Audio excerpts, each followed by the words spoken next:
Hello everyone, my name is Toon, the Chief Investment Officer of Asia Pacific Equities at RHB Asset Management.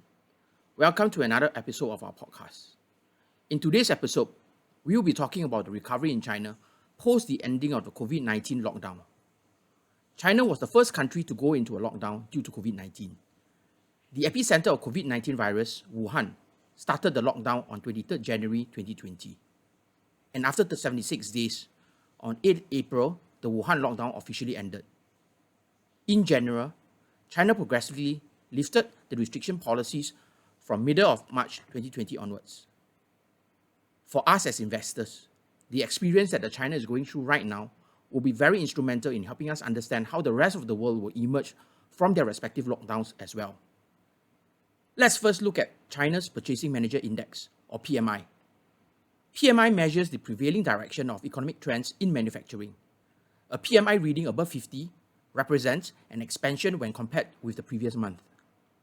A PMI reading under 50 represents a contraction. China's PMI has bounced up strongly from a low of 35.7 in February 2020 to record 3 consecutive months of expansion in March, April, and May. However, other regions in the world, including US, Japan, Europe, and ASEAN are still struggling after record low PMI reading in April, with May PMI readings still in contraction. As we highlighted in our earlier podcast, China's manufacturing capability managed to come back online fairly quickly after the lockdown ended.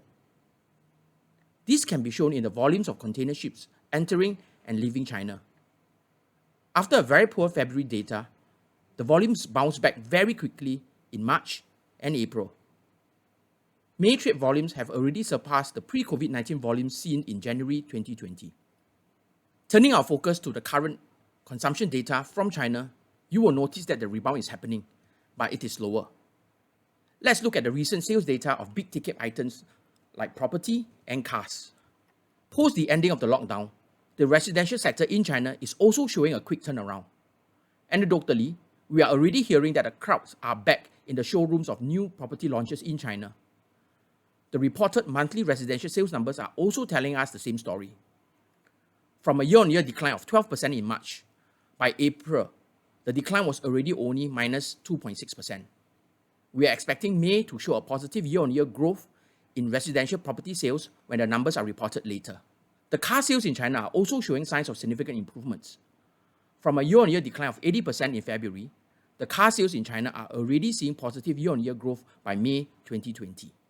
However, it is not to say that the consumption rebound is even and across the board in China. But before that, allow me to introduce our listeners to an economic term called creative destruction. This term was coined in 1942 by the Austrian economist Joseph Schumpeter. In essence, creative destruction means the dismantling of the old established processes in order to make way for new innovation. Schumpeter argued that creative destruction was the essential fact about capitalism. And ironically, this wonderful concept of creative destruction is being played out on its biggest stage in communist China right now. During the COVID-19 crisis, even as the retail sales in China dramatically slowed down, the online sales in China continued to grow throughout the last few months. The parcel delivery volumes declined slightly in February before powering strongly ahead in March and April. With trade war, tech war, and now COVID-19, we strongly believe that new disruptive products and services will emerge in China in this current time of crisis. A wealth of new business opportunities will emerge. As such, the regional investment team at RHB Asset Management has come up with a framework of 12 key themes that will benefit in this new normal. We believe that these key structural themes that will play out over the medium to long term in China will benefit investors who are early in the game.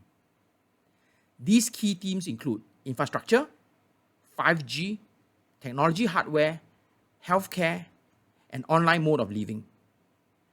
Come talk to us to see how we can help you find these creative, destructive winners in this brave new world. And with that, we have come to the end of our podcast. Keep safe and stay healthy. Thank you very much for your time.